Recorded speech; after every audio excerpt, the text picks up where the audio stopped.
अस्सलामुअलैकुम दोस्तों, आपके साथ है मोहम्मद याकूब। आप देख रहे हैं यूट्यूब मौसम पाकिस्तान।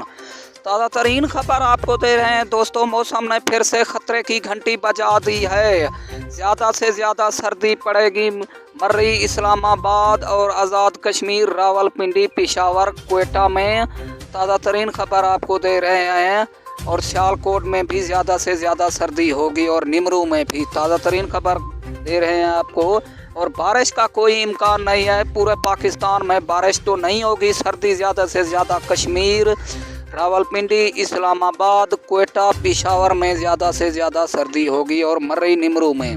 हैदराबाद, कराची, लाहौर, मुल्तान, खानोवाल, बहावलपुर में भी ज़्यादा से ज़्यादा सर्दी नहीं होगी। बारिश का कोई इम्कान नहीं है।